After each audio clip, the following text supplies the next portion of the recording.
You know, it's actually really ironic that I'm making this video right now because I just got out of a class where we were talking about bank robberies, and of course this build is called the Banker of Death. But on that note, guys, what's up everybody? Welcome back to another video of the Roshank Redemption, and today I'm going to be showing you what is one of my favorite builds in Fallout 4, and what I think is probably potentially one of the best builds in the entire game, and that is the Banker of Death build. And pretty much the whole idea behind this build is you want to combine high sneak and very devastating sneak attacks with the criticals and the critical banker perk, which will of course allow you to save up criticals.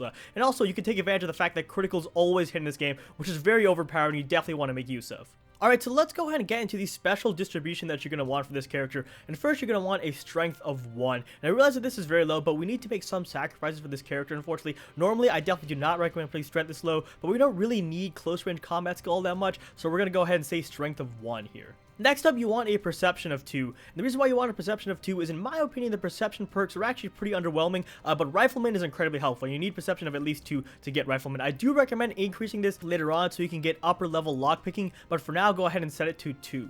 Next up, we have endurance, and you want to put endurance at 4. And the reason why I like putting endurance at 4 personally is because I don't like messing with health too much in this game. You die very quickly in Fallout 4. Fallout 4 is a hard game, so I feel like putting endurance at 4, which is the average level for all stats, is a good idea. Next up, we have charisma, and charisma is going to be 1 as well. And I realize that this is not the best idea normally, but as with strength, we need to make some sacrifices. Not something I like doing. I normally wouldn't recommend putting charisma so low, but there are perks under intelligence, agility, and luck that we absolutely need, so I'm going to recommend a charisma of 1 here. Before moving on, I just want to say that it's really actually up to you how you distribute those points into strength, perception, endurance, and charisma. So long as you only spend 4 points on those 4 special attributes, you will be okay. If you really want to, you can put 1 point into each, or you can put all your points into endurance, or you can put more points into charisma. It's up to you how you distribute them. Those first 4 special attributes aren't as important as the last 3, so you can do pretty much whatever you want with those. So now let's go ahead and get into intelligence, agility, and luck. And I do not recommend that you change these up. I recommend you go with what I have listed here. First, you're going to want an intelligence of 6. And the reason why is that A, intelligence is just really important in general for leveling up your character. And B, you're going to want access to science and gun nut, and also hacker is very helpful.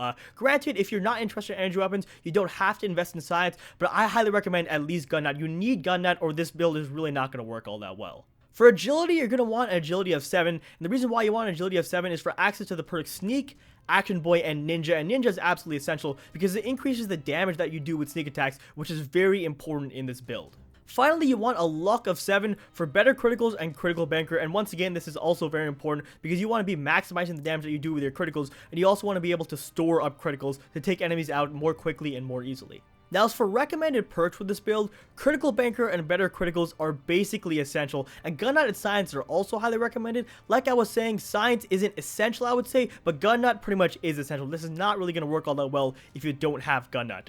Next, Grim Reaper sprint is also very good, but only the 3rd rank is super useful in my opinion, because with the 3rd rank, you have a chance to completely fill up your crit meter when you kill an enemy, which is really, really good. So it isn't really a high priority early on to get Grim Reaper sprint, but eventually you want to upgrade that perk all the way to the 3rd rank. Finally, Sneak and Ninja are going to be very useful for this build because of course Sneak will make it harder for enemies to detect you, and Ninja will allow you to do more damage with your sneak attacks. And then also Action Boy is pretty helpful just because it allows you to regenerate your action points more quickly and fill up your crit meter a little bit easier.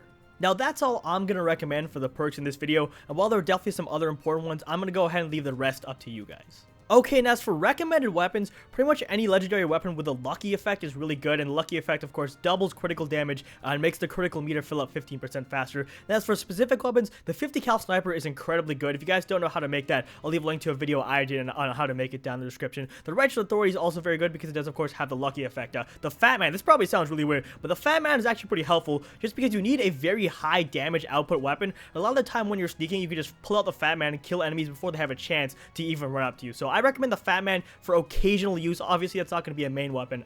Then finally, Overseer's Guardian is also very good. It doesn't necessarily fit in with this build perfectly, but it's just generally an amazing weapon. It pretty much works with any character, so I definitely recommend that.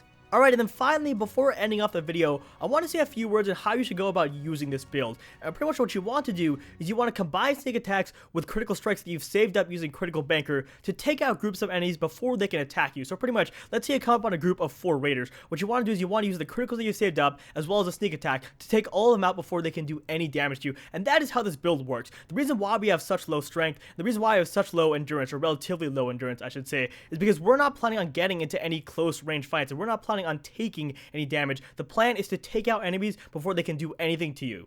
And with that, guys, I think it's about time to end off this video. As always, if you enjoyed, be sure to drop me a like down below and subscribe to my channel if you haven't already for more Fallout 4 content and builds in the future. The comment question of the day is, what is your favorite build in Fallout 4? For me, it's definitely this one. I feel like it's really cool playing around with the criticals and just taking out enemies before they can do anything to you. But let me know what you guys think, and I will see you all in my next video.